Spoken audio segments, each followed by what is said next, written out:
sejam muito bem-vindos ao nosso podcast Deus Fala. Meu nome é Karina Cristina, estou aqui apresentando esse primeiro episódio e não estou só, gente, estou aqui muito bem acompanhada, além do nosso convidado que é para lá de especial, tem aqui o confrade André. Seja muito bem-vindo, confrade. Obrigado, Karina, né? É uma alegria a gente estar aqui junto com você para falar sobre esse assunto tão legal e importante, né? Que é a caridade e a Sociedade de Sim, São Vicente de sim. Paulo, ainda mais com o nosso convidado especial, né? O confrade Renato Lima. Gostaria que ele se apresentasse para a gente. Bem, primeiramente agradecer por esse convite, a Karina, ao confrade André, também ao Arley, a todos vocês da produção. Uma alegria poder estar aqui participando desse primeiro, né, Sim. primeira edição do podcast. E vamos falar então sobre os vicentinos, né, que é o movimento da minha vida, né? Quando eu ingressei, eu tinha 15 anos de idade e já estou com 54, ou seja, em toda essa caminhada católica, eu escolhi ser vicentino. Então vai ser uma alegria, um prazer poder falar sobre essa pastoral, esse movimento maravilhoso da nossa Igreja Católica. Que maravilha!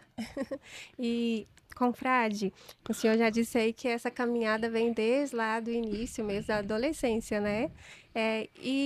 Como foi essa descoberta? Foi inspirada em algum familiar, algum amigo? Como que foi que tudo deu início? Na verdade, meus pais são católicos, né? Eu sempre tive um berço católico, fiz a primeira comunhão, fiz a crisma, né? Sim, Sempre fui à missa, mas nunca tinha nenhum grupo na igreja que eu me identificasse muito, né? Fiz alguns participei de encontros de jovens, né? Ali entre os 15 e os 20 anos, mas eu não tinha nenhuma pastoral que eu pudesse de fato participar e exercer a fé. Foi quando eu recebi o crisma, né? Na verdade, esse chamado surgiu no crisma, porque o bispo, quando fez a homilia, né, na missa, ele falou assim: vocês agora que estão recebendo o crisma, vocês agora passam a ser soldados de Cristo. E para ser soldados de Cristo nessa batalha espiritual, a caridade é fundamental. Sem caridade, o soldado não vai conseguir atingir as outras metas espirituais. E aquilo ficou na minha cabeça. E aí, na semana seguinte, eu procurei o padre Joaquim, que era o pároco da nossa igreja lá em São Paulo, em Campinas, onde eu ingressei na Sociedade São Vicente de Paulo.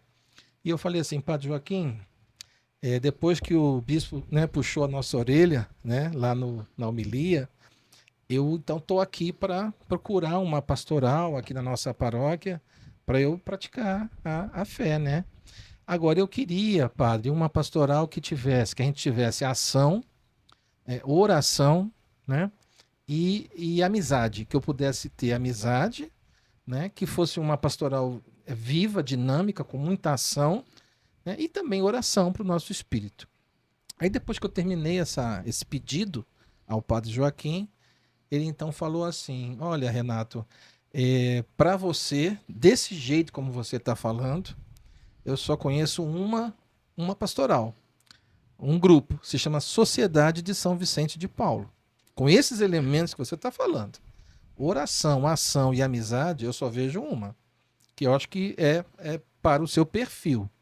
E assim ele me levou na reunião da Conferência Vicentina, que é o nome que a gente dá, Conferência Vicentina, me levou na quarta-feira à noite para a reunião da Conferência Vicentina e ali eu já gostei da reunião. Mas o que me fez realmente ser vicentino foi no sábado seguinte, a primeira visita às famílias carentes. De um bairro bem pobre, lá em Campinas, um bairro de São Martim. Ainda existe esse bairro lá. Estive lá recentemente para olhar. Claro que o bairro está melhor hoje, né? Isso tem mais de 30 anos, quase 40 anos.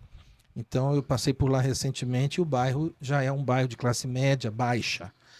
Mas ele era um bairro muito pobre. Praticamente uma invasão, com casas de madeirite, essa coisa toda. E ali eu falei: é aqui que eu vou ficar. Então eu já tinha gostado da reunião semanal e gostei da visita às famílias. E naqueles 3 anos que eu fiquei lá nessa conferência, a Conferência Santo Tomás de Aquino, nós éramos muito ativos, muito ativos. Porque além das famílias assistidas, nós também tínhamos uma creche em construção. É uma conferência jovem, nós ganhamos um terreno da prefeitura, conseguimos um dinheiro do exterior, construímos a creche e também ajudávamos o governo com a distribuição dos tickets de leite. O governo Sarney tinha uns tickets, eram 30 tickets, cada família recebia uma cartela e o governo confiava nos vicentinos.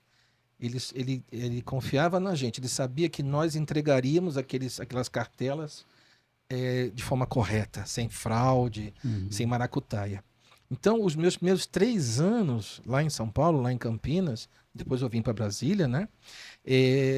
Foram nessa conferência Santo Tomás de Aquino, onde despertou, então, respondendo sua pergunta, onde despertou de fato a semente para eu ser vicentino. Nossa, que interessante. Quando o senhor ia falando, eu dei uma pesquisada sobre a vida do Frederico Ozanam. E me chamou muita atenção que algo muito rico, muito importante para ele, era a questão da amizade. E foi uma das primeiras coisas, né, que o bispo te falou, a amizade, a caridade. Eu, na verdade, só fui conhecer o Ozanam anos depois, porque no primeiro momento eu nem sabia quem era o Ozanam, nem sabia quem era São Vicente. E eu levei um tempo para saber o que era a regra da sociedade São Vicente de Paulo.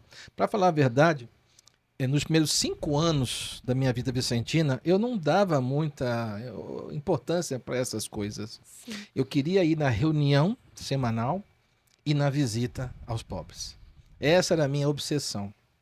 Depois, com o tempo, eu fui conhecendo, né, o próprio São Vicente de Paulo, que dá nome à nossa sociedade, e o Antônio Frederico Ozanam.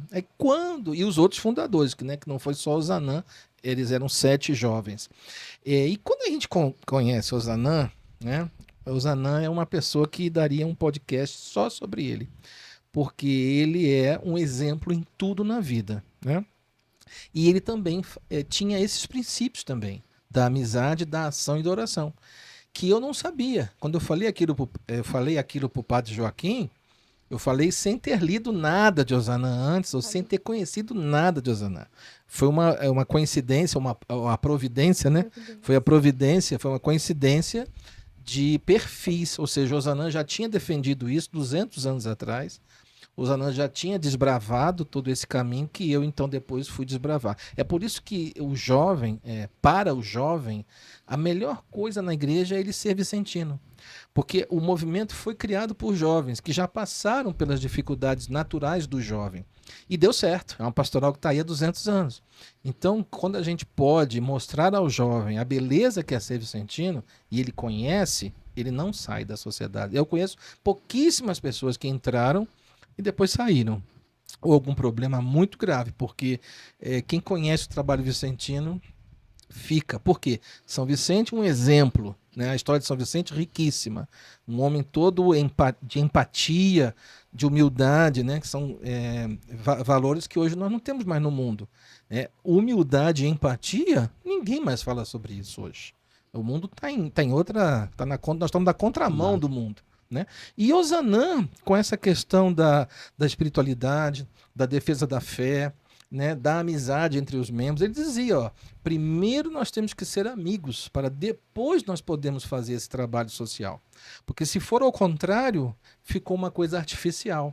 Eu primeiro tenho que estar bem com o grupo tem que ser assim, eu não quero faltar à reunião do meu grupo nessa semana. Quando você chega nesse nível, é porque realmente o grupo ele é um grupo de amigos. Agora, quando você, eu vou faltar a reunião hoje porque não tem nenhum... É porque você já não transformou o grupo num grupo de amigos. Quando você quer ir à reunião é porque você entendeu esse objetivo da Sociedade São Vicente de Paulo, que não é só a caridade. Muitas pessoas acham que o vicentino, a vicentina, é aquele entregador de cestas básicas, é aquela pessoa de pôr a mão na massa. É também, mas o vicentino, a vicentina é sobretudo uma pessoa de espiritualidade, de oração, de comprometimento religioso com a igreja e com o próximo. Sim. Confrade, e como nasceu a sociedade? A Sociedade São Vicente de Paulo, ela nasceu num momento, Deus, né, criou a Sociedade São Vicente de Paulo, porque os próprios fundadores não gostam, nunca gostaram de se sentirem fundadores. Eles sempre diziam assim, olha, nós éramos 7, mas também não éramos nós. Era o Divino Espírito Santo. Foi uma decisão divina.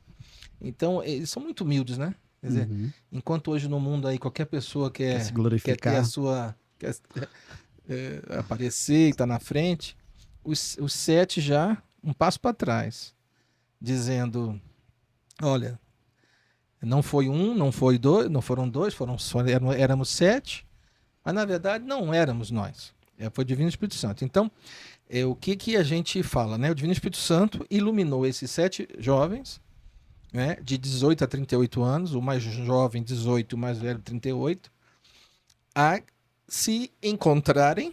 Eles se encontraram tanto na pensão que eles moravam, quanto na universidade. Quer dizer, eles eram amigos de uma república, moravam numa pensão, eram pensionados numa república, e ali conviviam, se encontravam.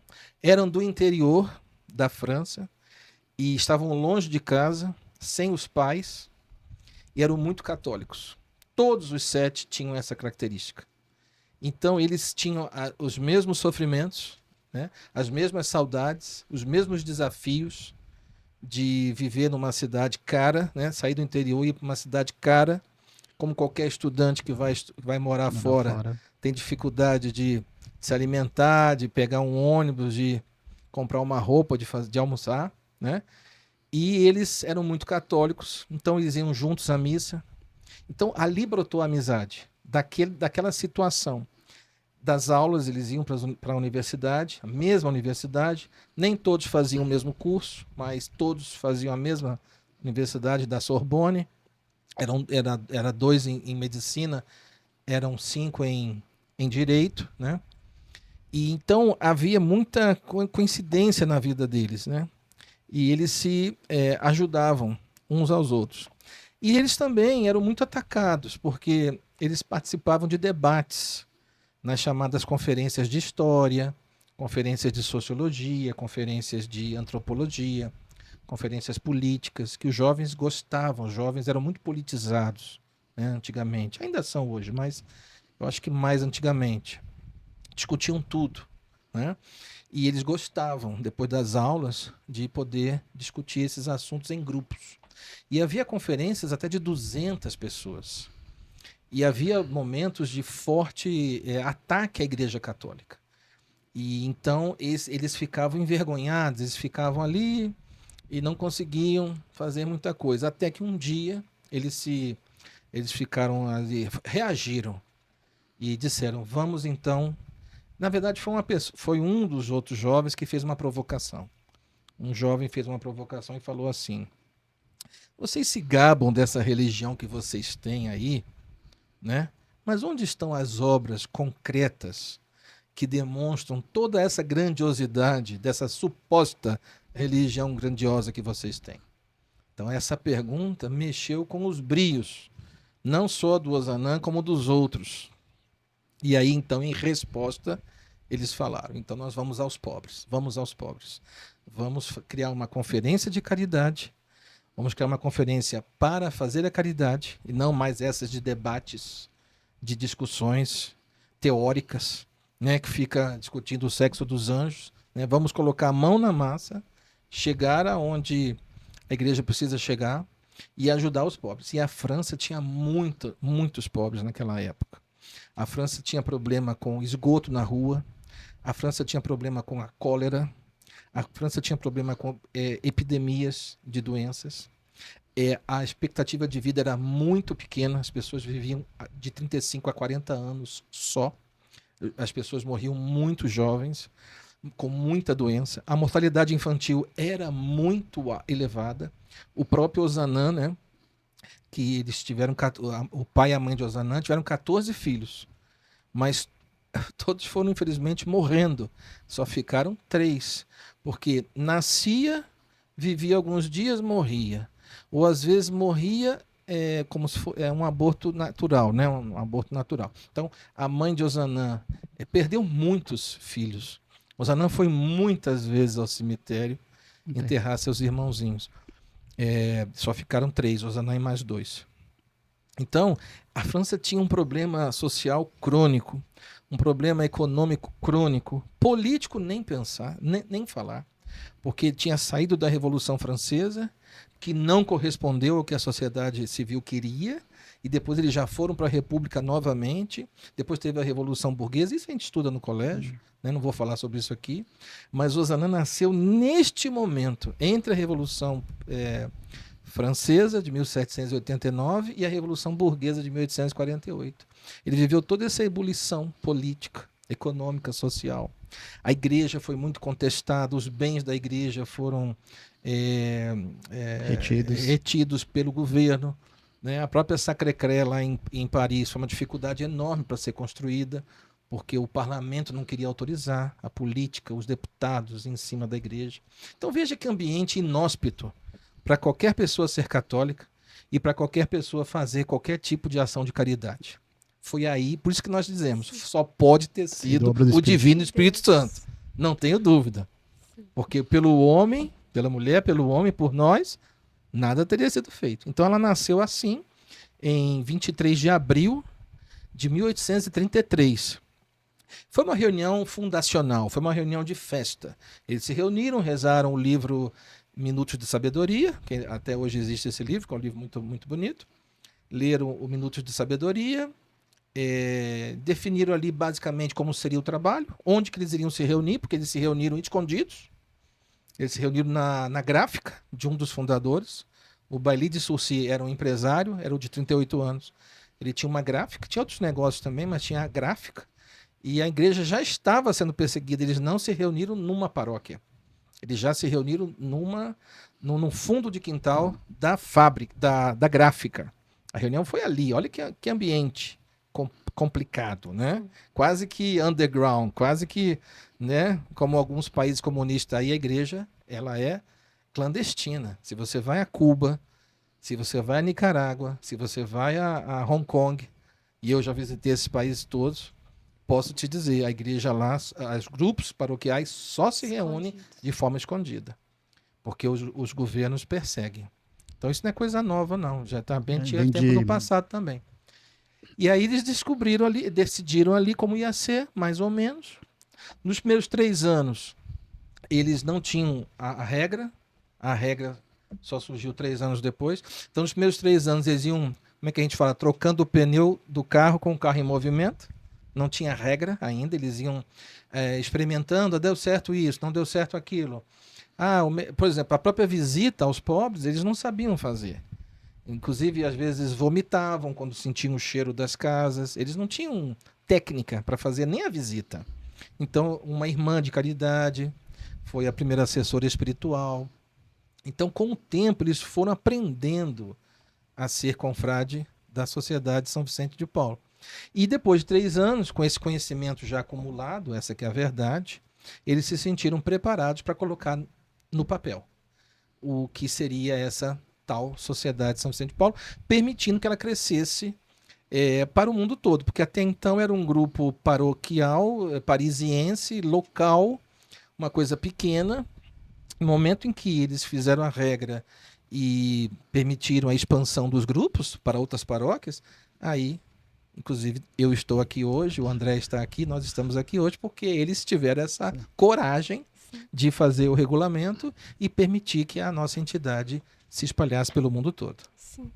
Nossa, voltando lá naquele ponto lá do início, foi uma bendita provocação, né, que fizeram. Uma santa provocação. Uma santa provocação, males que vem para o bem, né?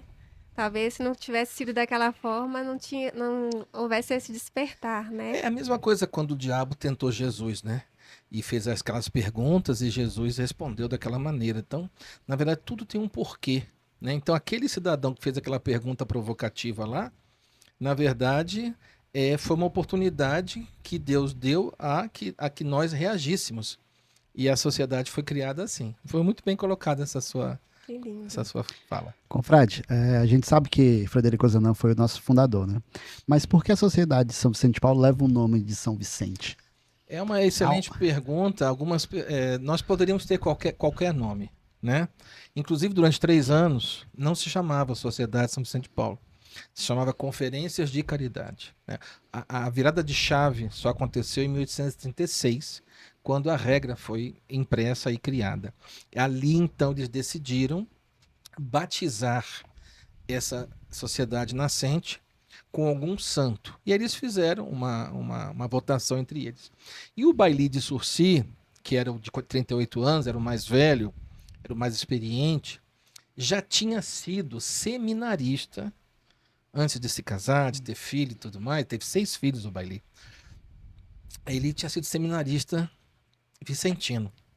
Ele tinha sido seminarista da Congregação da Missão, que é o nome da Congregação dos Padres Vicentinos. Então ele estava impregnado de São Vicente de Paulo. Então dizem, os livros dizem, que foram duas pessoas que influenciaram que os meninos que faziam parte da sociedade escolhessem São Vicente de Paulo. Primeiro foi o Bailly de Surcy, né, justamente o Bailly de Surcy, pela origem dele como seminarista, né, e outro foi a irmã Rosalie Rendy, que foi a primeira assessora espiritual. Então ela também ali, e ela era irmã vicentina, irmã de caridade vicentina. Então, com o Bailly e com a irmã Rosalie, acredita-se que eles fizeram um lobby do bem, uma campanha do bem, na hora da votação. Porque poderia ser Sociedade de São Francisco de Assis, poderia ser Sociedade de São Benedito, poderia ser qualquer outro santo fortemente ligado à pobreza, tá? Poderia ser Sociedade de Santa Luísa de Marillac, poderia ser. Então ali foi uma questão mesmo. E outra coisa, confrade André, São Vicente é tão importante na França, mas tão importante na França, que ele foi nomeado, designado pelo governo francês como pai da pátria. Se você vai no Panteão, lá dos heróis, em Paris, tá lá o Napoleão, tá lá o De Gaulle, tá lá todos aqueles generais, aqueles presidentes deles, tá lá São Vicente de Paulo. E pela Igreja Católica, ele é considerado o padroeiro de todas as obras sociais. Ou seja, então, por todos esses, te respondendo então, por todos esses elementos, não teve escapatória. Na hora de dar o nome, ficou Sociedade de São Vicente de Paulo. Mas poderia ser outro nome. Poderia ser outro nome. Ah, ótimo. Atualmente você participa de alguma conferência? Qual a área de atuação? Olha, a conferência que eu faço parte, inclusive minha esposa também é consórcia, faz parte, chama-se Mãe da Divina Misericórdia. É uma conferência nova, super nova, tem 2 anos só. Funciona no finalzinho da Asa Norte, numa paróquia que não tinha conferência vicentina.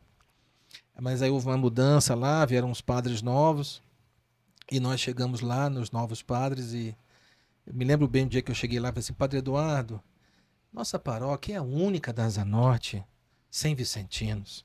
Eu já cheguei assim, lamentando, assim, um tom de tristeza, né? Que é a verdade, uma tristeza, né? Aí ele falou, eu falei assim: o senhor autoriza que a gente tente fundar um grupo vicentino aqui? Ele falou assim: meu filho, é para ontem. Onde que eu assino? Ele ainda falou assim. Não tem que assinar nada não. O senhor só dá os avisos na missa. E nós começamos a fazer a fundação da conferência. O nosso grupo hoje, confrade André, é fortíssimo. Nós temos 20 membros. Ninguém falta à reunião. Todo mundo é hiper ativo, hiper participativo. E trabalhamos com as famílias do Varjão. Então, o nosso trabalho social. Nós até tentamos fazer um trabalho social nas redondezas da paróquia. Há muitos pedintes ali. Uhum. Há muitas pessoas que estão acampadas na região ali do Pontal da Asa Norte. Tem o Pontão do Lago Sul, né? Uhum. E tem também o Pontal da Asa Norte, que é uma região bonita, com um diquezinho, um piazinho de madeirinha e tal. Tem uns pedalinhos ali. Então, entre esse Pontal da Asa Norte e a 416 Norte, nós temos ali uma área verde, um bosque, e ali nós temos mais de 30 famílias ali, só ali. Então, a ideia do padre era que nós também pudéssemos atender essa região ali. Não conseguimos ainda. Temos intenção, temos vontade, mas não tivemos ainda a capacidade, porque é um trabalho diferente. Visitar uma família já estruturada, que tem o seu endereço, que a gente chega, para, entra, conversa, deixa uma ajuda, toma um café, toma uma água, né? Bate na porta, é diferente. Uma casa, quando você tem uma casa para visitar. Agora, uma pessoa que não tem casa, está na rua, ele é um sem teto, ele não tem nada. Uma vez eu ajudei um desses que estavam lá para levá-lo no hospital. E realmente eles têm barracas dessa de camping. Uhum. E a casa deles é a barraca de camping. Tá tudo ali dentro, inclusive documentos, roupas, tênis, toalha, panela para fazer um negócio de esquentar uma comida, sabe? Um fogareirozinho. Então a gente, assim, nós sabemos dessa dificuldade, estamos à disposição, mas precisamos nos preparar melhor. Enquanto isso, estamos no Varjão. O Varjão tem 12 quadras e nós dividimos o Varjão com outras conferências vicentinas. Então a nossa conferência, a Mãe da Divina Misericórdia, nós assim acompanhamos as quadras 9, 10 e 11. Tá, nós temos ali 10 famílias assistidas. E agora, em 2025, vamos fazer uma reavaliação, né? Porque o Vicentino a gente não pode ficar sempre com as mesmas famílias, senão cria uma relação de dependência muito forte. Então a gente faz uma análise, ó, quais famílias que a gente já sentiu que se promoveram, que já conseguem andar com suas próprias pernas. Ah, tem essa e essa. Ah, essas outras aqui, essa aqui não. Ah, essa aqui é uma pessoa viúva, essa aqui é uma pessoa doente, toma remédio controlado, essa aqui não teve um AVC, não tem ninguém. Ah, esse aqui é um deficiente físico, a mãe é sozinha com ele e ele é entrevado numa cama. Então a gente não vai deixar de assistir uma família, né? Assim, não é qualquer razão, tem que ser algo muito, né? A gente tem que comprovar que a família foi promovida. Então, atualmente essa é a nossa conferência ali no finalzinho da Asa Norte. E eu me lembro bem, o pessoal do Riacho Fundo aqui nos ajudou muito. Quando nós fomos criar a nossa conferência, eu chamei os jovens do Riacho Fundo 2, eles foram todos lá, com o Frade Ebert e a equipe toda, e fizeram pra gente um teatrinho lá, que é uma reunião de conferência bagunçada e uma reunião de conferência direitinho. Né? Uma visita a uma família carente bagunçada, com muito tumulto, muita confusão, e uma visita como deve ser. E aquele teatrinho deles foi fantástico, porque a gente aprendeu com eles, vendo, né, o teatro, vendo o exemplo. Então queria aproveitar também e agradecer à juventude do Riacho Fundo, que foi ensinar para os mais velhos, que a nossa média lá é de 50 anos, a nossa faixa etária lá dos nossos confrades é 50 anos. Então o jovem foi ensinar para o mais velho a fazer as visitas. E acho que aquilo ali mexeu muito com a gente, porque aquele ensinamento fez com que a conferência hoje não se deparasse com certas coisas. Às vezes eu falo assim, isso foi dito lá no teatrinho, isso foi mostrado lá no teatrinho dos jovens. Legal. Acontece realmente. Então nós temos que estar preparados. O Vicentino ele tem que estar preparado para as visitas. O que dizer, o que não dizer, o que aconselhar, o que não aconselhar. Porque a gente não pode entrar na vida do casal, da pessoa, da família. Isso seria uma intromissão. Nenhum de nós aqui gostaria que ninguém chegasse para nós, apontasse um dedo e dissesse, André, você tem que fazer isso, Karina, você tem que fazer isso. Não é assim. A gente chega ali, olha, uma sugestão. Olha, tem esse caminho aqui. Por que você não faz isso? Por exemplo, nós temos um jovem lá que a gente falou, por que você não se alista nas Forças Armadas? Você está desempregado, né? As Forças Armadas é uma carreira, você vai ter o seu salário, vai ter alimentação, alojamento, depois você vai se casar, vai constituir sua família, vai ter seus filhos. Pensa por isso. Esse é um tipo de aconselhamento que a gente dá. Mas a gente jamais vai dizer, ou vai recriminar, ou vai criticar se a família fez ou não fez aquela coisa. Então, nós temos um limite. Nós não podemos invadir a privacidade da família. Nós estamos ali para colaborar para que ela supere as dificuldades que elas estão vivendo. Confrade, fico feliz de saber que sua conferência tem 20 pessoas, né? A gente vê conferência aí com poucos membros, né? A messe está grande, a gente está com poucos operários, né? E como é que funciona? Explica pra gente como é que funciona uma conferência. Olha, a conferência é muito fácil, ela é bem desburocratizada, né? É uma reunião semanal com a leitura da ata, a leitura espiritual, tem uma coleta também. O presidente organiza a reunião, designa as tarefas.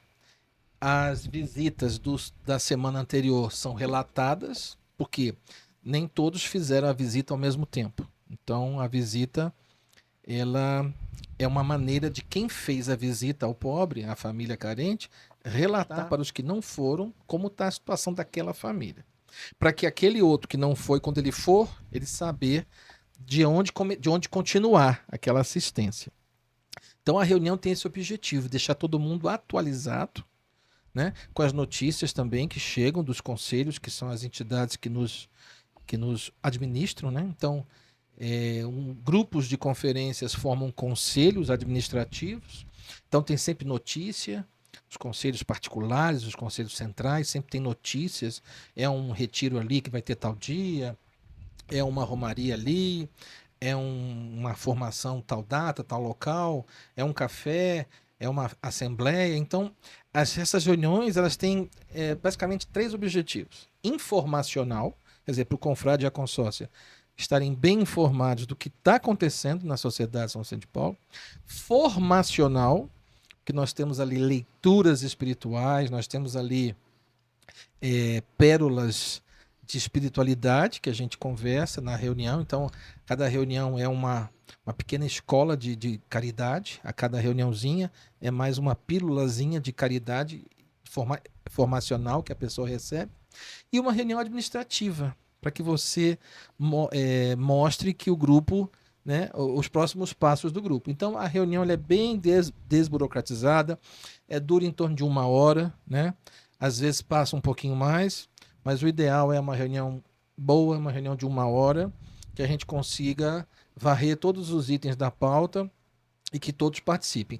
É claro que se você tem muita gente numa conferência, as reuniões acabam sendo um pouquinho longas demais. É por isso que a nossa regra, às vezes as pessoas não entendem, mas a nossa regra diz que quando está muito grande o grupo, ela recomenda dividir o grupo em 2 ou até em 3, porque o nosso objetivo é que os grupos sejam eficientes.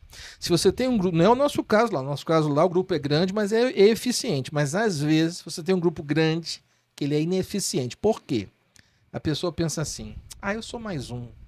Se eu faltar hoje a reunião, não vou nem sentir a minha falta, tem muita gente lá. Sábado que vem, não tem problema se eu não for, porque vai ter alguém para fazer lá. A própria pessoa começa a achar que ela não é importante. Agora, se eu tenho um grupo com 8, 9, 10, 12 pessoas, um grupo menor, eu já penso 2 vezes. Eu falo assim, se eu faltar essa reunião, se eu não der aquela coleta lá, vai faltar. Se eu não for na visita sábado, alguma família vai ficar sem assistência. Então, a gente fica mais vigilante, a gente fica mais atento. Então, é por isso que os grupos não podem ser grandes. Porém, eu já visitei um grupo, até minha esposa estava comigo, eu visitei um grupo, eu quero contar 2 casos aqui. Eu visitei 2 grupos com 200 vicentinos. Opa! É? Que alegria, hein? Um fica na Flórida, na cidade de Tampa. Eu acho que é Tampa o nome da cidade. Não, é Punta Gorda. Punta Gorda é o nome da cidade. Punta Gorda, tá? Na Flórida. E outra eu visitei em Ouagadougou, que é a capital da República Centro-Africana. Quando eu cheguei nessa da República Centro-Africana, 200 pessoas no auditório. Aí eu perguntei para o nosso presidente lá, quantas conferências você chamou para essa reunião aqui hoje? Eu estava esperando ele dizer assim, aqui, confrade, tem 10 conferências, aqui tem 12, tem 20, em todas as conferências da cidade a gente chamou. Aí ele falou assim, não, aqui é uma conferência só. Aí o confrade uma conferência só. E a mesma coisa lá em Punta Gorda. Só que aí, se a gente olhar com os olhos do regulamento, tá errado, tem que dividir, não sei o quê. Mas não é assim. Porque essas 2 conferências, elas encontraram um método de não serem ineficientes. Então, elas se subdividiram em grupos, subgrupos, cada grupo com uma expertise, com um trabalho. Então, por exemplo, nesse grupo lá em Ponta Gorda, desses 200, 10 cuidavam da saúde dos assistidos. Outros 10 só dos imigrantes, para facilitar os papéis, para tirar o passaporte, para tirar carteira de trabalho, para a pessoa ir trabalhar. Outros 10, dentista, parte dentária. Se você não está com os dentes legais, você não consegue um emprego. Você tem que estar com um sorriso apresentável. Outro grupo, cestas básicas. Ia nos mercados, fazia as doações. Então, esse outro grupo, só a parte espiritual. Eles tinham um grupo, um subgrupo, só para visitar as famílias e levar a parte espiritual. Então, quando eu vi aquilo, eu falei assim, puxa, que super exemplo. É claro que a gente não pode estender isso porque não daria certo. E em OH do GU também era a mesma coisa. Eles tinham lá dentro, depois eu fui perguntando, fui apertando e fui recebendo as informações. Eles tinham 4 subgrupos. Eles dividiram o bairro pobre em 4 zonas e cada quarto, né, cada um quarto da conferência visitava uma área geográfica da área pobre. Então eu falei para eles, isso aqui são 4 conferências. Subconferências. Na hora eu já falei. Na hora eu já falei. E eles entenderam isso. E depois eu recebi um relatório dizendo que eles aceitaram a proposta e se dividiram em 4. Mas eles fazem a reunião, a parte espiritual eles fazem juntos. Eles começam a reunião juntos, fazem a leitura espiritual juntos e depois eles se separam e tocam as conferências separadamente. Então lá é o OH do GU, que é um nome diferente, né? OH do GU. Mas pode confirmar, é a capital da República Centro-Africana, OH do GU. E em Ponta Gorda não teve jeito. Eu até cheguei a falar, mas ele disse assim, confrade, se você voltar com essa... Volte sempre aqui, quantas vezes você quiser, mas não fale esse assunto, porque senão vai acabar com o nosso grupo. E eles tinham também uns casais também, e o padre Jerry, meu Deus, o padre Jerry mantinha aquele grupo... aceso. Mas isso são exceções. O que a regra diz são grupos de 8 a 12 pessoas. Quando chega em 15 já está grande demais. Agora, então você vai me perguntar, então por que o seu grupo está com 20? Aí eu vou dizer, o grupo está com 20 porque ele é um grupo novo, ele está ainda se formando. Quando ele tiver a sua caminhada própria, é claro que nós vamos dividir em 2 grupos lá. Na mesma paróquia. É possível que uma mesma paróquia tenha vários grupos vicentinos. Aqui em Taguatinga, no Perpétuo Socorro, ali no centro, nós temos 8 conferências na própria paróquia. No Lago Norte, na paróquia Nossa Senhora do Lago, nós temos 3 conferências na mesma paróquia. O Santuário São Francisco de Assis, na Asa Norte, 2 conferências na mesma paróquia. O Santuário São João Bosco, aqui no início da Asa Sul, 2 conferências na mesma paróquia. Então não existe, não está escrito em nenhum lugar que só pode ter uma conferência por paróquia. Não está dito isso. Pode ter 1, 2, 3, 4, 5. Então o que a gente pretende no futuro, daqui a uns 2 anos, com certeza, é criar uma nova conferência na mesma paróquia e poder dividir a área de atuação do Varjão. É só dividir as quadras, não vai ter diferença. Para o pobre não tem diferença. Para a família assistida, não há diferença. Ele vai continuar recebendo a visita amiga do Vicentino. Essa divisão é uma coisa nossa, administrativa, apenas para que funcione melhor. Para organizar, né? Para organizar. Confrade, você falou aí sobre nossas instâncias superiores. Fala um pouquinho para a gente como é que é o organograma da sociedade. Quem a gente responde? Bem, hoje muitas pessoas acham que os conselhos mais importantes são o Conselho Geral, que é o internacional, né? Ou o Conselho Nacional, ou o Metropolitano, ou o Central. Mas, na verdade, nenhum desses conselhos existia quando foi fundada a Sociedade de São Vicente de Paulo. A sociedade foi fundada com as conferências. A primeira conferência, São Suplício, se dividiu em mais 3, foram 4. Depois dessas 4 viraram 10, 10 viraram 12. Quando chegou a 12 conferências, aí criaram uma em Nice, fora de Paris, outra em Nínive. Então começaram a criar conferências fora de Paris e aí caiu a ficha para os meninos lá, para os jovens. Eles disseram assim, ou a gente organiza isso com uma regra e um conselho que vai cuidar da expansão desse movimento nascente, ou a gente vai perder toda essa riqueza. Então, os conselhos, isso que você falou, o organograma, a hierarquia nossa, ela veio depois. E a gente nunca pode se esquecer disso. Tem muito vicentino que, infelizmente, inverteu a forma de pensar.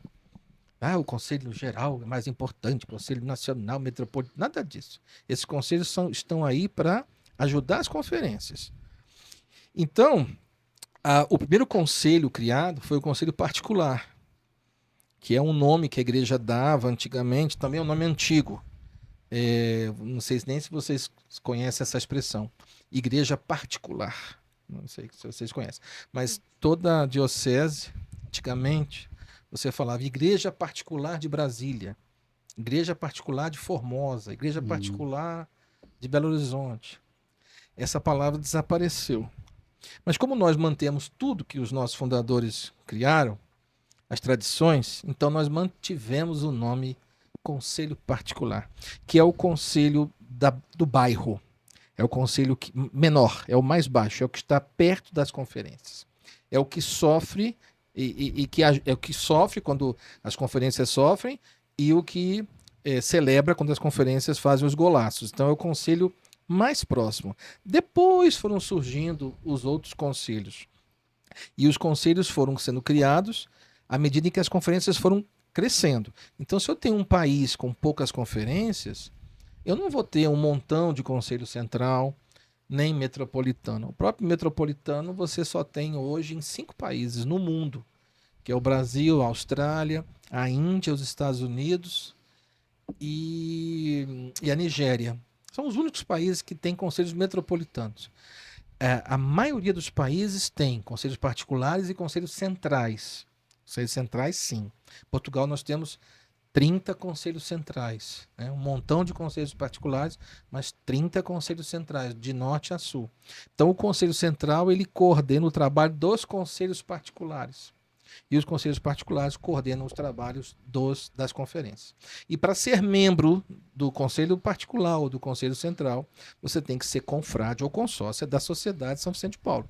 A condição sine qua non. Eu só posso ajudar, servir, prestar um serviço caritativo nos conselhos se eu sou um confrade ativo na minha conferência. Senão não teria, seria uma coisa artificial. O cara é presidente do conselho, mas ele não vai na conferência dele. Né? Ele virou um burocrata da caridade? Não. Ele tem que ser ativo na conferência e aí sim, se ele puder ajudar no conselho particular, no central, no metropolitano, ele vai para lá. E tem hierarquia também dentro das próprias conferências ali? A conferência só tem uma pequena diretoria, mas não é uma hierarquia. Não se constitui uma hierarquia. Todos na conferência têm o mesmo nível, tá? Apenas a diretoria para fazer funcionar o grupo. Então é um presidente com o seu vice-presidente, um secretário com o seu segundo secretário, um tesoureiro com o seu segundo tesoureiro, o assessor espiritual, pode ter um coordenador de eventos também, pode ter um representante no conselho paroquial. Aí é a criatividade. A regra diz o que é mínimo, mas diz que também a conferência é livre, é autônoma, ela pode criar outros cargos, outros serviços. O que funciona muito bem nas conferências são as comissões de trabalho. Então, se há um desafio, por exemplo, vai começar o ano letivo, nós vamos comprar para os filhos dos nossos assistidos kits de material escolar. Muito bem.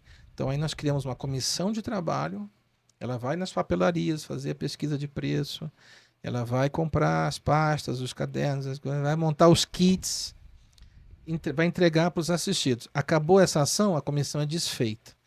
Vai ter o Natal. Vamos criar a comissão 3 meses antes do Natal para organizar o Natal dos assistidos. A comissão vai trabalhar, vai ver o local, vai ver o menu, vai ver se vai entregar chester, se vai entregar peru, se vai entregar uma cesta especial, se vai ter missa, se não vai ter missa. A comissão trabalha, acabou a festa de Natal, a comissão ela é desfeita. né? A comissão é desfeita. Então, as comissões, elas funcionam muito bem e as conferências usam muito essa pegada das comissões. E isso dá importância para todos os confrades, eles se sentem importantes. Um confrade que recebe uma incumbência de ser presidente de uma comissão, ele mais outros 2, 3, ele vai fazer o melhor dele ali, ele vai trazer para o grupo, olha, fiz a pesquisa, a situação é essa, tal. Então não existe hierarquia. Todos realmente trabalham focados em fazer a melhor visita possível e ajudar as famílias no que elas precisam, porque às vezes, quero fazer um comentário aqui, às vezes o vicentino, ele acha que está rei da cocada.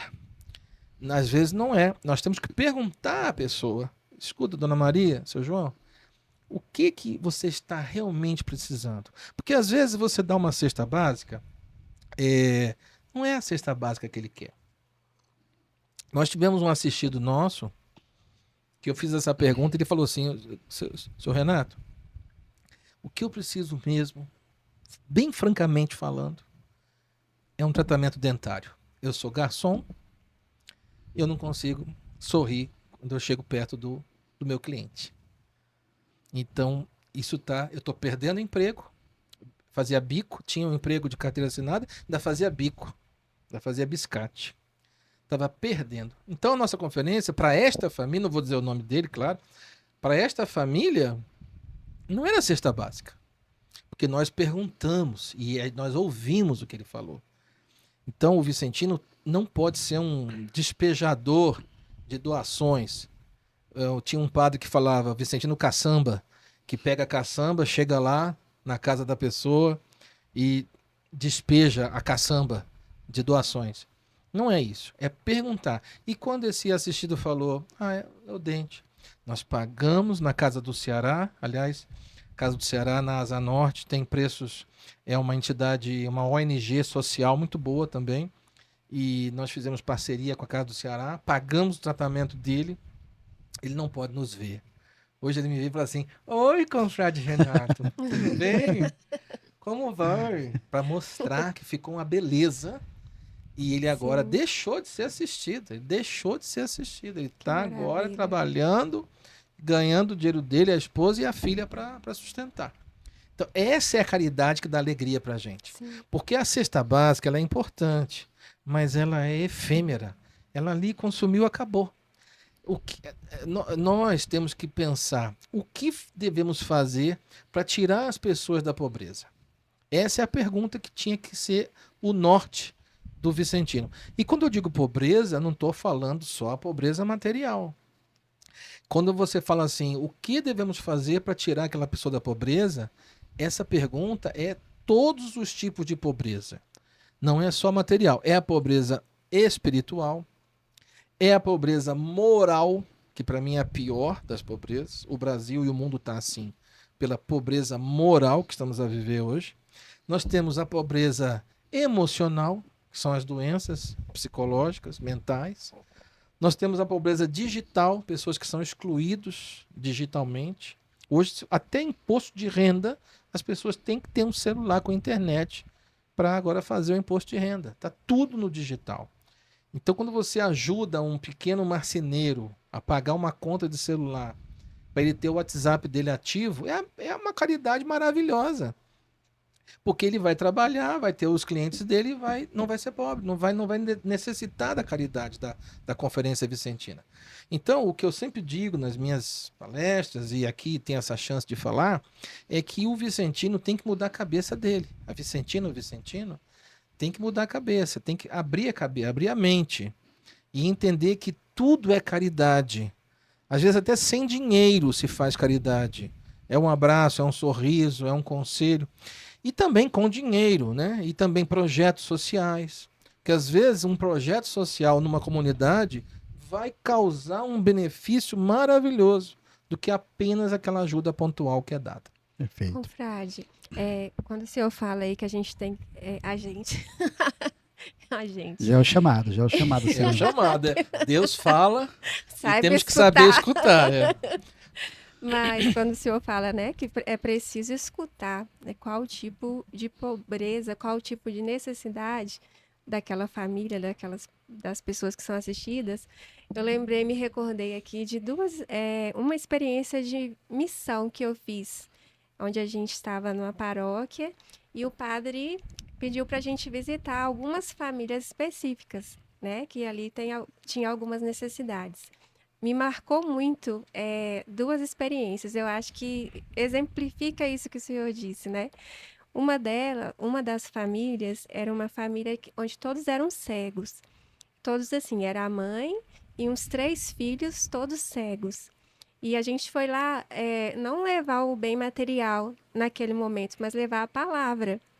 E quando nós chegamos lá, a gente foi assim, teve um espanto, né? Porque a mãe, ela estava muito necessitada e ela falou assim, dessa forma, ela falou assim, olha, fala para o padre que nós estamos precisando de comer, e fez esse gesto, ela fazia esse gesto, né? Então ali a gente, com todo um cuidado, levamos uma palavra de conforto para elas e a segurança que ela ia ser atendida naquela necessidade, que era a maior necessidade dela era material, porque eles não tinham condição alguma de trabalhar, de prover. E a outra família que nós visitamos já era o contrário. Era um senhor que tinha a esposa acamada, ela ficava em estado vegetativo na cama. E a gente foi lá para visitar por causa dela, levar uma palavra para ela. Só que chegando lá, a gente foi surpreendida novamente, né? Porque o marido, ele falou, ele contou toda a história. Então, ele estava necessitado da palavra e não era do bem material. Então, e nem foi da gente falar muito, era mais de escutá-lo. Então, a gente estava ali como se fosse o ouvido de Deus, Isso. como se fosse a gente, como filho, clamando a Deus. Isso que você contou aqui agora é uma realidade em todas as visitas vicentinas, tá? E eu queria aproveitar e citar o trabalho dos vicentinos da França, que os vicentinos de Paris, da França, visitam senhoras e senhores viúvos, que até têm suas posses, não moram em bairros ruins, moram em bairros bons, mas já são pessoas muito idosas e viúvas. Os filhos já se casaram, já moram longe. E essas conferências vão visitar essas senhoras, esses senhores, esses vovôs, né? As vovós, para conversar, para ouvi-los. E quando acaba a visita, a vovó fala: Você já tem que sair mesmo? Fica um pouco mais. E é engraçado que a própria conferência, a própria senhora, dá a lista de mercado para a conferência. Aí aqueles jovens vão no mercado, fazem a compra com o dinheiro dela. Não é a conferência, não gasta o dinheiro. É para ficar com aquela pessoa naquele momento ali, conversar, fazer uma compra, subir uma escada que às vezes são prédios antigos que não tem elevador. Então, isso eu estou falando, é caridade também. Só isso que você falou, escutar. E hoje o que mais as pessoas querem é escutar, é falar e serem ouvidas. Porque hoje todo mundo, com menor ou maior grau, está com algum problema emocional. Não há ninguém hoje que não tenha. Então, todo mundo tem que saber ouvir, saber conversar, saber aconselhar. E se você é católico, se você tem os princípios da igreja, você vai conseguir vencer esse momento com um pouquinho mais de força, um pouquinho mais de fé e de coragem. Que isso vem de Deus. Já é difícil para todo mundo superar qualquer problema emocional. Mas se você tem Deus, se você tem uma família, se você tem algum grupo de apoio que possa te ajudar, a gente vence melhor esse momento. Confrade, a gente leva a cesta para o assistido, né? A gente leva assistência material, mas às vezes a gente tá até taxado de entregadores de cesta, né? E eu queria que você falasse o serviço fim da Sociedade São Vicente de Paulo. Ela é espiritual, ela é material, ela é os dois? Como que a gente tenta mostrar para os outros que não fazem parte da sociedade o que realmente a sociedade faz, o que o vicentino faz? Confrade André, na sua pergunta já está a resposta. São os dois. É o material, o espiritual, tal. Só que na visão das pessoas que nos observam, quando chega o vicentino com o carro dele, lá na paróquia, levanta a mala, abre lá o dispensário da igreja, coloca as doações, fecha o carro, vai na área carente fazer a distribuição, entra na casa das pessoas. Então, olhando, quem está de fora acredita que é um trabalho assistencialista, que é um trabalho material, né? Mas desconhece que, primeiro, para eu ser um bom vicentino, uma boa vicentina, eu tenho que estar com a minha vida espiritual em dia.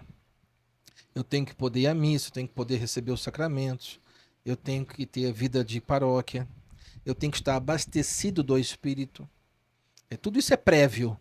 Estou falando de coisas prévias que devem acontecer antes de eu pegar o carro, ligar e levar a doação. E as nossas orações, a Karina perguntou sobre a reunião tem esse objetivo na parte espiritual, então cada reunião é uma pílulazinha de espiritualidade. Nossos cursos de capacitação, nossos módulos de formação ao longo do ano são oferecidos. Então o vicentino, ele é um homem, uma mulher de oração e também de ação. Né? É aquilo que nós voltamos lá quando eu pedi para o padre lá, né? Que eu falei ação, oração e amizade. Então nós somos esse misto e o nosso trabalho deveria ser assim. Agora, é claro que há vicentinos, aí eu falo pela prática, mais para beatos, mais para de oração, mais para esse aspecto forte no espiritual, né? Muitos, inclusive, estão estudando para ser diácono, né? Alguns, na nossa conferência mesmo, um menino acabou de ir para o seminário. Então a gente já percebe alguns dos vicentinos com esse lado espiritual bem forte, bem desenvolvido. E nós temos outros vicentinos que são mais de colocar a mão na massa. Não é que eles não tenham espiritualidade, não é isso. Mas o que aflora mais neles, quando você fala assim, vamos fazer uma campanha, tal coisa, para construir a casa de uma família, ele já toma a frente, ele já faz o Pix, ele já vai na loja de material de construção para ver os preços, já conversa com o arquiteto, já conversa com o engenheiro. Então você tem algumas pessoas que podem parecer um pouco mais do material e outras pessoas que podem parecer um pouco mais do espiritual. Mas o ideal, confrade, não quis fugir da sua pergunta, tá? Mas o ideal é que a pessoa tenha as duas dimensões bem equilibradas. Porque vai haver momentos que o espiritual vai se sobressair e vai haver momentos que o material vai se sobressair. A decisão, a tomada da decisão vai ser mais rápida, a fazeção, pegar a mão na massa, vai ser mais rápida e vai ter momentos que você vai se apegar mais no espiritual. Então, essas duas coisas acontecem.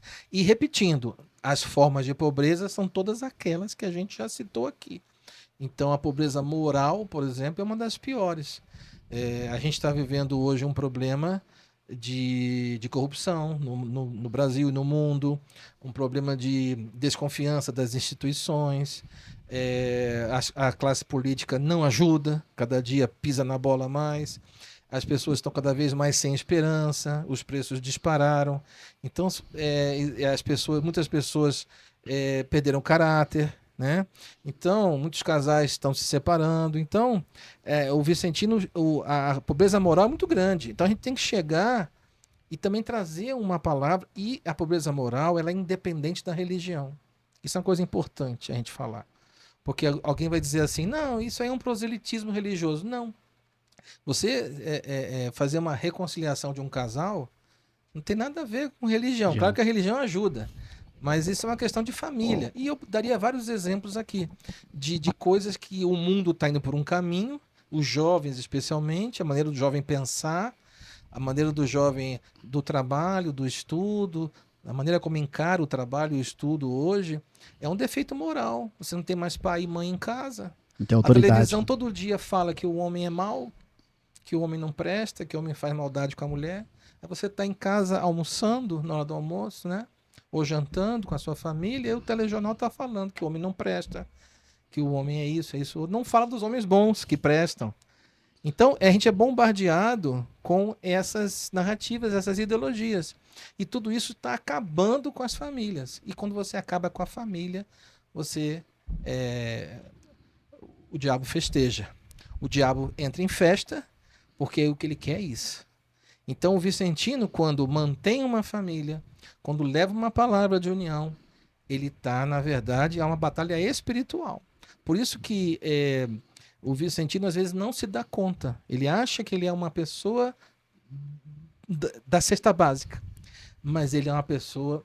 Tem uma outra cesta básica, uma cesta básica espiritual. Perfeito. São duas cestas básicas, a material e a espiritual. E eu tenho que levar essas duas cestas básicas. Ah, perfeito. Eu queria perguntar para o senhor como que o senhor concilia aí as responsabilidades, né, da conferência e com a família, porque às vezes a pessoa lá de casa pensa assim, tem aquele medo, né? Ai, vai acabar com todo o meu tempo. Como que funciona Karina, isso? essa pergunta me fazem eternamente. Em todos os lugares que eu vou, né? Em todos os países que eu fui, como que eu fui presidente internacional. Sim, Então, no início eu tentava encontrar uma resposta para agradar as pessoas. Mas, na verdade, não tem resposta. Tudo tem a ver com a sua dedicação e o seu compromisso à causa de São Vicente. As coisas foram acontecendo naturalmente. E, na verdade, Deus vai duplicando o tempo. Quanto mais a gente entra nisso, mais ele vai desatando os nós, né? Como Nossa Senhora desatadora, vai abrindo as janelas, as portas, vai desatando os nós, vai aumentando o seu tempo e as suas preces são mais ouvidas. E é uma coisa impressionante. É uma coisa impressionante, é imediato. Você acha que está desesperado, mas confia nele, ele atende na hora. E isso é porque a Bíblia tem várias promessas. A todas as pessoas que praticam a caridade, existem inúmeras promessas. Eu fiz um levantamento, são mais de 30 promessas na Bíblia. Eu até fiz uma palestra uma vez sobre isso. As promessas da Bíblia sobre a caridade, tanto do Antigo e do Novo Testamento. Provérbios tem demais, Salmos tem demais, Jesus, claro, tem demais também, os apóstolos também. Então, por exemplo, o Salmo 40, que fala assim: feliz quem se lembra do necessitado e do pobre. Por quê? Porque Deus vai prover nos momentos da sua enfermidade, Deus vai prover na parte econômica, Deus vai te livrar das más companhias. É uma maravilha. Você lê aquilo ali, é um antídoto contra o mal. A caridade. A caridade perdoa, São Paulo escreveu, a caridade perdoa uma multidão de pecados. Olha que coisa forte. Ué, se eu sei de um troço desse, se eu sei que a caridade perdoa uma multidão de pecados, a palavra multidão está na Bíblia. O que é multidão? É incontável, né? Você vê uma multidão, uma manifestação, você não sabe, é 1 milhão de pessoas, 500 mil, é uma multidão, né? Então, a Bíblia usou São Paulo falou isso. Então, tem um monte de promessas. E aí, é isso que acontece. Quanto mais você... Então, para mim, não tem mais desculpa esfarrapada, não. Quem chega para mim e fala que não tem tempo, eu digo: meu querido, olha, me desculpa, mas a mim você não convence, não. Você pode enganar outra pessoa, mas a mim não. Porque eu, mesmo estando como presidente internacional, pegamos a pandemia no meio do nosso mandato. Mesmo assim, aceleramos a canonização de Ozanam, fizemos de tudo para o processo avançar, e avançou muito, e eu era ativo na minha conferência. Se você puxar as atas da minha conferência lá, eu estava ativo.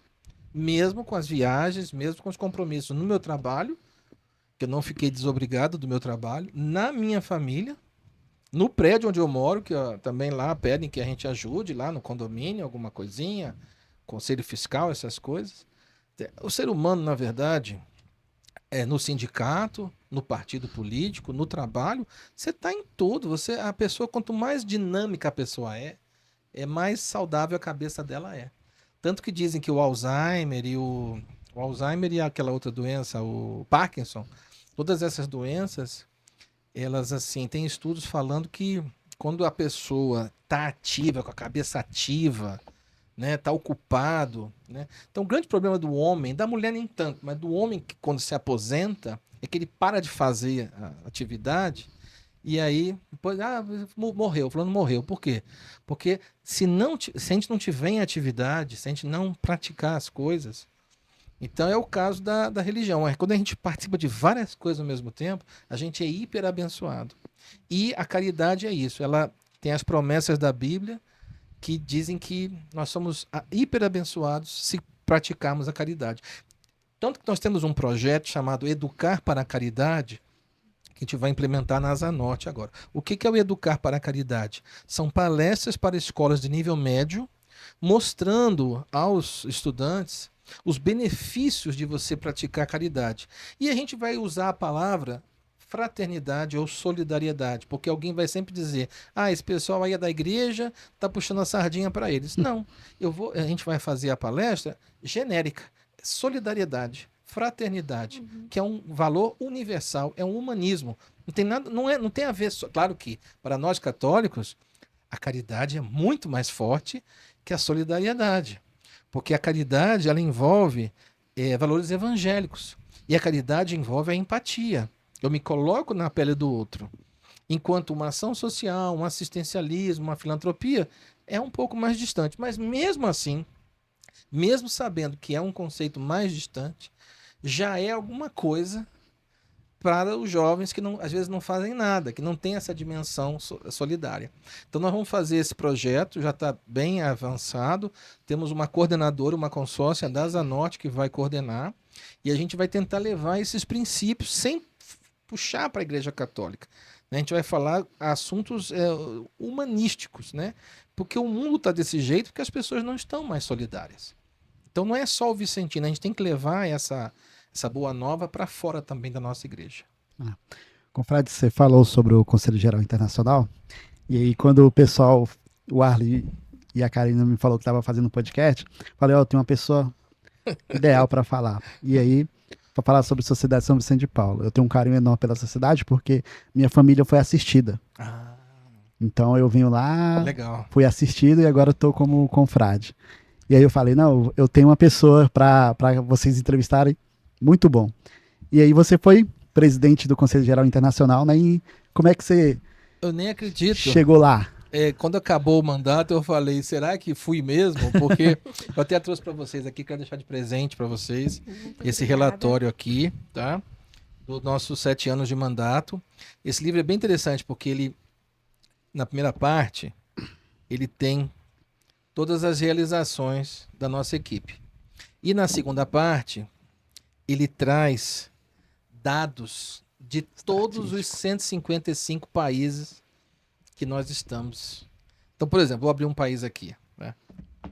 Aqui, Zimbábue. Então tem, 150 conferências, 3.000 vicentinos, 2 projetos sociais, fundado em 1958, tem um mapa do país, uma foto e umas atividades aqui. De todos os países, América, aí, Bolívia, Belize, Ásia. Isso aqui é uma raridade e vocês que são jovens vão usar bastante esse material. Então fica de presente para vocês do podcast. Muito obrigado, confrade. E tem aí o resumão da nossa gestão, né? Eu, antes de ser presidente geral, eu fui vice-presidente. E eu acredito que o nosso trabalho como vice-presidente é que tenha feito com que no dia da eleição votassem em mim. Porque eu era até um azarão, né? Sinceramente, às vezes eu pensava que realmente a minha esposa sempre acreditou em mim.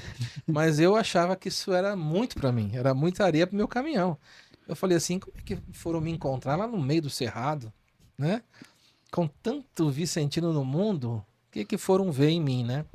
Então eu achava que não ia ganhar, nunca quis isso também. Quando eu entrei na sociedade em 86 com o padre Joaquim e o bispo, como eu falei aqui, eu só fui me importar com isso 3, 4, 5 anos depois. Eu não estava preocupado com isso. Eu não entrei na sociedade para ser presidente geral. Entrei na sociedade para ser confrade.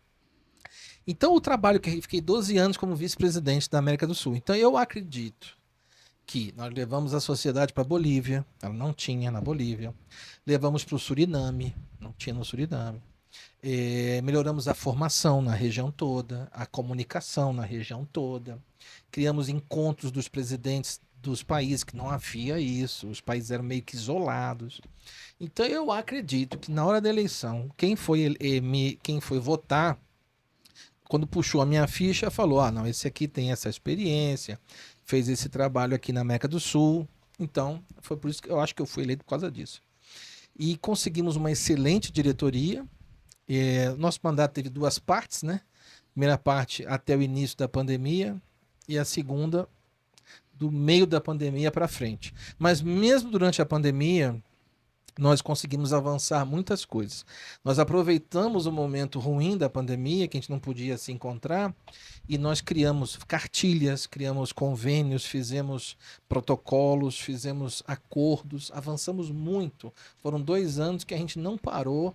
Fizemos uma cartilha como fundar conferência em escola, uma cartilha como fundar conferência em universidade, fizemos um código de ética do Vicentino Internacional, fizemos um protocolo para uso nas redes sociais, fizemos um protocolo de gestão de crises, como arrecadar recursos também, que é a vaquinha, fizemos uma regra para a vaquinha.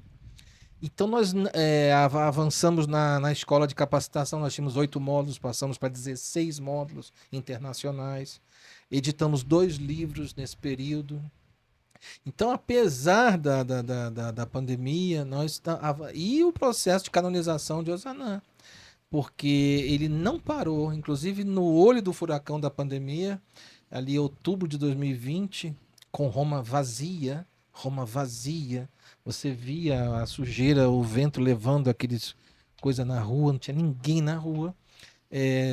Eu estive lá para entregar os documentos do possível segundo milagre de Ozanam. Então, nós, mesmo com a pandemia, inclusive algumas pessoas disseram assim: mas você vai levar os documentos do milagre na pandemia? Você não tem medo de... Eu falei assim: meu querido, se eu esperar a pandemia acabar para trazer esses documentos aqui, primeiro que a gente não sabia quando que ia acabar, e segundo que ia atrasar o processo. Iam ser 2 anos, talvez 3 anos do processo parado, porque eu não tive a coragem de levar o documento lá. Então, eu simplesmente encontrei uma maneira, peguei os aviões, não havia mais avião direto, né, do Brasil para a Itália, estava proibido o voo. Então, eu tive que fazer uma triangulação.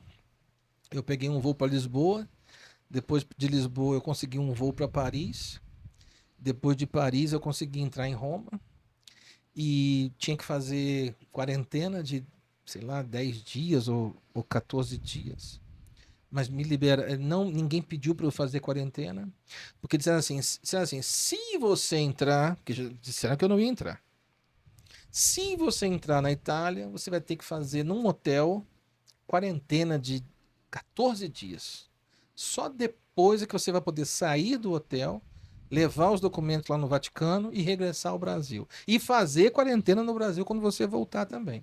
Ou seja, 1 mês perdido, e meu trabalho lá, minha família lá, e eu de quarentena em hotel em Roma esperando para poder sair. Mas não precisei fazer quarentena nenhuma. Porque como eu fiz essa triangulação, quando meu voo pousou em Roma, eu não era considerado um brasileiro. Eu estava vindo de Paris. E era como se fosse um voo de europeus. Então eles não estavam restringindo voos dentro da União Europeia. Então foi por isso que eu consegui entrar. Porque se eu tivesse pegado o voo Guarulhos-Roma, não teria entrado. Não, aliás, nem tinha voo. Nem tinha voo, estava proibido. Infelizmente a mídia transformou o brasileiro num leproso internacional durante por questões políticas. A gente sabe muito bem. Hoje a gente sabe muito bem o porquê. Mas eu consegui, né? E quando eu cheguei lá no dicastério da Causa dos Santos, com a caixa, era uma caixa pesada, com todos os testemunhos, os relatos, os exames médicos desse suposto segundo milagre, o cardeal, né, eu cheguei bem cedo, né? Cheguei bem cedo, porque marcamos às 9 da manhã, mas eu não consegui dormir. Essa que é a verdade, não consegui dormir. Eu cheguei e fiquei no quarto pensando que isso era uma honra muito grande, um privilégio muito grande. Eu ter sido portador da documentação que pode levar o Ozanam para ser santo. Então eu não consegui dormir. No dia seguinte pedi o táxi lá, o Uber, sei lá. Cheguei às 7 da manhã, o negócio era só às 9, cheguei às 7 da manhã. E aí não tinha ninguém na rua, ninguém em Roma, nada, nem um vendedor para te vender um cafezinho, nada. Todo mundo em casa, trancado, aquele lockdown danado que a gente teve que fazer, né, forçado. Mas isso aí é outra questão. Daria um outro podcast. Pode me chamar que eu venho. Oba. Mas aí metade vai cancelar. Então não, metade, deixa assim. Então é o seguinte, vamos voltar aqui ao... Aí eu fiquei sentado na escadaria. Tava de terno, né? Porque eu queria impressionar o bispo, então tava de terno direitinho, arrumadinho, gravata. Não tinha onde me sentar, me sentei na escadaria do dicastério. Quando deu 9 horas, chegou o bispo, Dom Marcello. Aí ele falou assim: você que é o brasileiro que veio trazer a documentação aí do Ozanam, né? Do possível milagre. Aí eu comecei a chorar. A hora que ele falou que eu comecei a chorar, sou eu mesmo. Sou eu, sei lá o que eu falei. Sou io, né? Io, que italiano é io. Aí me levou pra cima, me deu café. Pegou um protocolo, deu lá o recebido, né? Passei a manhã toda com ele lá. E o processo está andando. É claro que os médicos têm os tempos deles, né? Então, o que a gente pode falar aqui? Não pode falar tudo, porque eu assinei um documento lá de sigilo, né? Então, o que a gente pode falar? Porque, veja bem, a gente não pode atrapalhar o processo. Se a gente falar muito, atrapalha. E a igreja, ela tem o tempo dela. Ela não pode ser pressionada. Ela tem o tempo dela. Ela vai ouvir os médicos e vai decidir. Então, os médicos estão analisando. Já está no terceiro médico já. São 7 médicos. Então, o que eu posso dizer aqui para vocês é que o processo está andando, né? Agora, não é só esse, não. Tá? Continuam testemunhos maravilhosos de curas atribuídas ao Ozanam. E o Conselho Geral já recebeu mais um outro caso e também está apostando todas as fichas nesse outro caso também. Então, é uma coisa assim que é inevitável, vai acontecer, porque Deus está querendo. Ele pôs o primeiro, agora pôs o segundo, está surgindo esse terceiro caso. Ou seja, água mole em pedra. Como é que fala? Em pedra dura, né? Tanto bate até que fura. Então é Deus lá. Questão de tempo. É questão divina. Ele está empurrando, vai acontecer, é questão de tempo. Mas a igreja é muito criteriosa. Não é qualquer milagre que é reconhecido. A coisa é séria. A igreja não pode voltar atrás depois que canoniza alguém. Então, essa é a seriedade da igreja. Tudo é muito meticuloso. Eu levei um tempo para entender isso. Às vezes eu criticava, negócio demorado e tal, mas não é assim. A gente tem que desestressar e aguardar. Na hora certa vai acontecer. E aí nós teremos a alegria de declarar Ozanam como santo. E eu fiz parte dessa história. Pelo menos nesse momento que, na verdade, quando eu fui eleito, eu recebi um e-mail da senhora Andréia, lá de Conselheiro Lafayette, relatando o caso.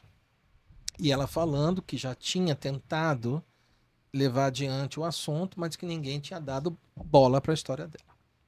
Então aí eu nomeei uma comissão, a comissão começou a investigar.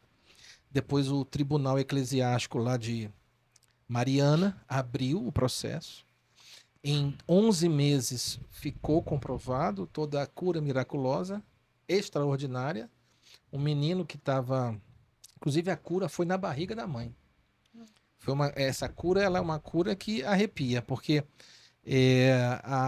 na semana 13, 12 da gestação, na hora de fazer a ultrassonografia, o menino estava sem calota craniana, sem cérebro e sem cabeça. E aí a mãe, então, começou a pedir a Deus, através de Ozanam, pelo milagre. E na semana 15 ou 16, miraculosamente, aparece a calota e o cérebro. E aí você vai dizer, não, foi uma formação tardia. Não, não é. Pela literatura médica, se a calota e o cérebro não são formados até a semana X lá, que é a 10, a 11, sei lá, não vai formar mais. A criança vai nascer anencéfala, né? E não foi o caso. Foi uma intervenção miraculosa através de Deus, através de Ozanam. Esse menino está com 12, 13 anos hoje. Eu já visitei ele umas 2 vezes, já 3 vezes. Chama-se Antônio por causa de Antônio Frederico Ozanam. Chama-se José Antônio. Antônio por causa de Ozanam e José por causa de São José, que é o santo de devoto da mãe dele. A mãe dele, Dona Andréia, é a secretária da conferência dela. E essa história também é linda porque tá lá no documento eu li, né? Que o pai e ela, a própria mãe, foram estimulados por amigos e por médicos a fazerem um aborto. Está escrito lá. E eles disseram, de jeito nenhum. Se o menino nascer e falecer, porque o que é o anencéfalo? O anencéfalo, ele vive coisa de 6 horas, 12 horas no máximo depois que nasce. Ele fica ali praticamente natimorto, né? Nasce e morre. E ela escreveu, porque o Vaticano pede esses documentos. Isso é tão bonito isso. Chama-se Positio. Né? Positio é o nome desse documento. Positio, mas escreve Positio com T. E lá tem, eu li, tem a carta dele falando isso, do pai, falando que os colegas de trabalho dele trabalham numa siderúrgica, mexe com ferro, tira pedra, faz negócio de siderurgia lá em Minas Gerais. Os colegas dele disseram, abrevie esse sofrimento da sua esposa. Tal. E os médicos também chegaram para ele e disseram assim, você vai levar essa gravidez até o final, vai sofrer, o bercinho, o quartinho, vai ser tudo perdido. Então ela sofreu pressão dos médicos e ele sofreu pressão dos colegas de trabalho para fazerem um aborto e não fizeram. E ela escreveu lá na carta lá, não vou fazer aborto nenhum, eu sou católica, eu sou vicentina, se tiver que nascer, falecer, é desígnio de Deus, mas eu acredito na providência divina. Rezou para Osanã, o menino tá aí. E foi esse milagre que eu fui levar lá para o Vaticano. E está lá sendo estudado, com todas as radiografias, todas as imagens de ecografias. Está tudo lá, os médicos analisando o antes, o durante e o depois. Porque para a igreja tem que estar configurada uma cura miraculosa, que ninguém consiga explicar, que a medicina não consiga explicar. E isso é um milagre. Então é isso que a gente está lutando e rezando. Eu peço a todos os vicentinos que não parem de rezar. Tem uma oração no final da nossa reunião, que é a oração pela canonização de Antônio Frederico Osanã. Por favor, façam essa, tá até marcadinho aqui, ó. Façam essa oração direitinha nas suas conferências.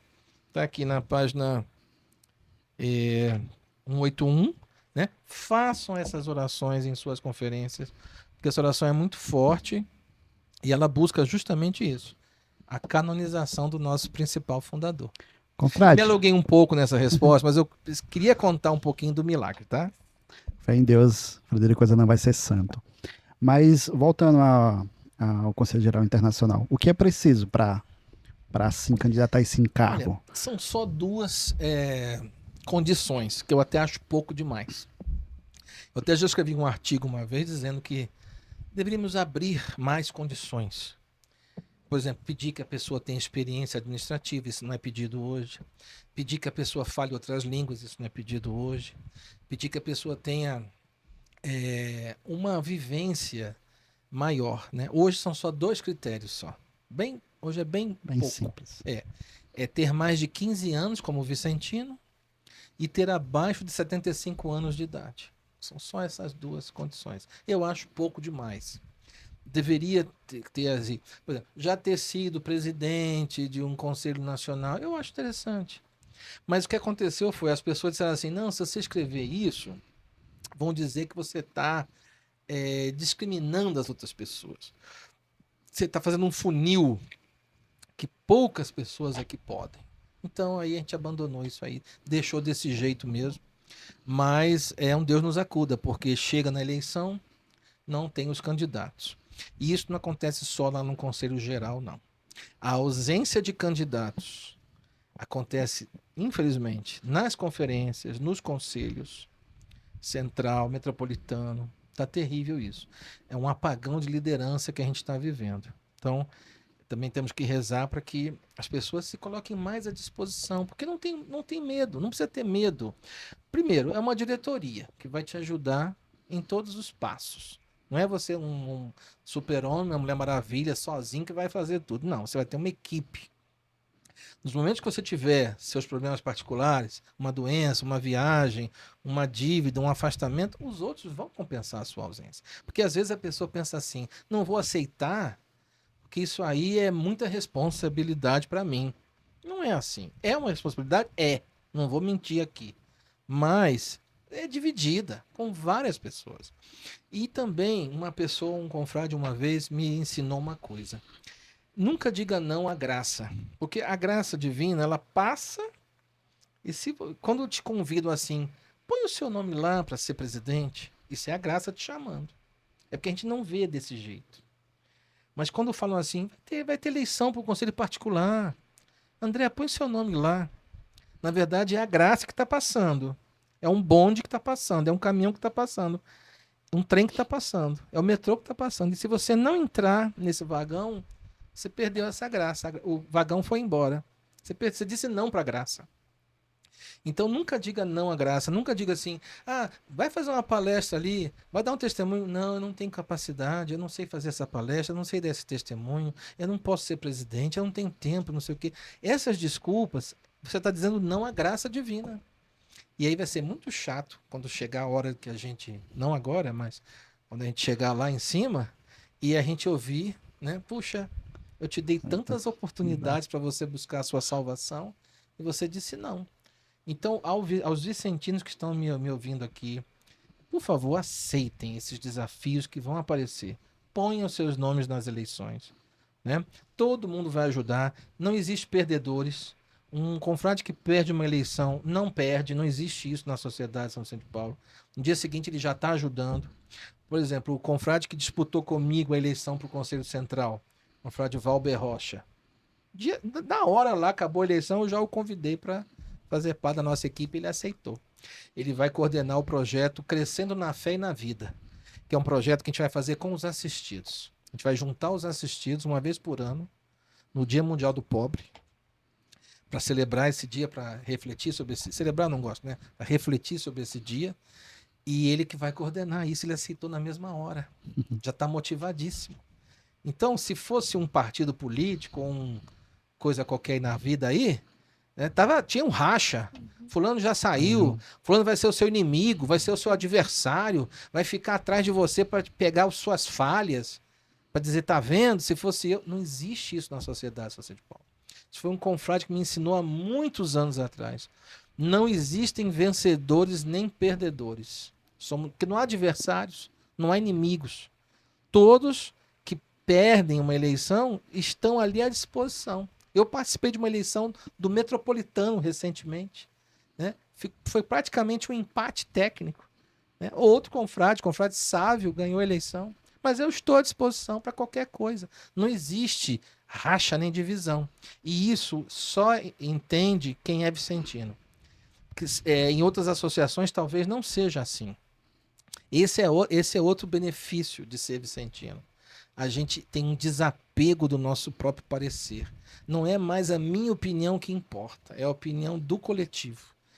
Quando a conferência faz uma ação de bem para alguém, não é a minha ação que vai prevalecer. Vai prevalecer o interesse do grupo. Igualmente o conselho. Então, dei uma volta para explicar, tá? A gente está chegando ao finalzinho. Mas já. Tá bom. Mas, assim, com gostinho de quero mais. E o senhor colocou a gente numa grande dificuldade. Porque a gente agora está querendo saber mais sobre Frederico Ozanam e eu acho que a gente teria que bater mais um papo aí depois, né?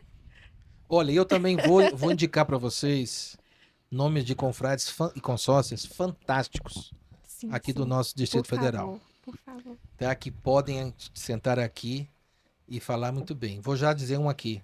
Confrade José Gonçalves de Oliveira, tá? De Taguatinga.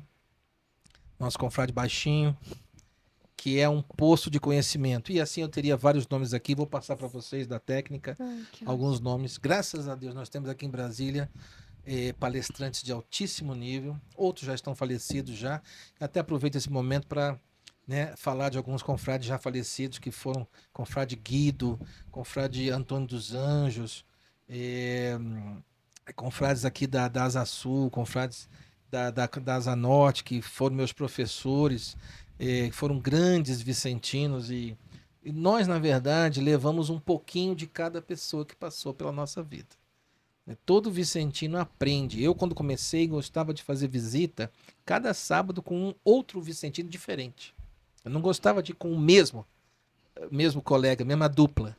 Eu variava, porque cada um tem uma maneira de ver, de dar um conselho, de como abordar, né? E aí você pega as melhores práticas. Então a gente chega numa posição que a gente aprendeu, vi muita coisa errada, vi muita coisa certa. E aí a gente quer passar as coisas certas. Então vocês não vão ter dificuldade de sentar aqui nesse podcast, muitos outros vicentinos e católicos também, que possam falar sobre esses assuntos que na verdade vão levar a gente para o paraíso. Porque todo o resto é secundário. Morreu, não leva nada. Não vai levar dinheiro, não vai levar carro, não vai levar apartamento, não vai levar casa, não vai levar nada.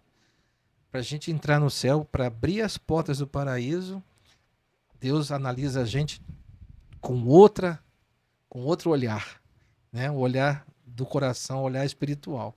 Então a gente tem que ser caridoso, tem que perdoar, tem que ser cada dia melhor, né? A gente sempre tem que ser melhor do que o dia anterior. Aí a gente está numa caminhada. E ser vicentino ajuda nessa caminhada. Porque a gente começa a ver que o mais importante não é o que a gente tem. É o que a gente pode ainda dar para as pessoas. E o que pode ajudar. Não há maior satisfação do que ver uma pessoa agradecida por um gesto de caridade que foi feito. Não há salário, não há preço para isso. Aquela propaganda do cartão de crédito que falava sem preço, né? É impagável, uma coisa assim, era uma coisa assim. É a coisa. Quando você faz uma coisa dessa, não tem preço. Acho que ela não tem preço, né? Propaganda de um cartão de crédito, né? Podia até patrocinar aqui o nosso podcast, esse cartão de crédito, né? Então, não tem preço. A caridade não tem preço. O benefício, quem mais aprende somos nós. Quem mais precisa, André e Karina, da Conferência Vicentina, somos nós. Não é a conferência que precisa da gente. Eu levei um tempo para entender isso. A conferência sempre vai ter gente entrando e gente saindo. Mas eu preciso da conferência para entrar no céu. Eu preciso da conferência. Sou eu quem mais necessita da conferência. Eu sou o pobre que a conferência vai espiritualmente me atender. É isso. E quando você entende que todos nós somos pobres, cada um com a sua necessidade, tanto que esse salmo, o Salmo 40, só para fechar, o Salmo 40 é feliz quem se lembra do necessitado e do pobre. Algumas pessoas leem isso e vão dizer assim, mas isso parece sinônimo. Mas não é sinônimo. Quando Davi escreveu feliz quem se lembra do necessitado e do pobre, necessitado é realmente de bens materiais. E quando ele fala do pobre, é quem não tem Deus no coração. Então, para Davi, pobre não é o pobre que nós dizemos aí.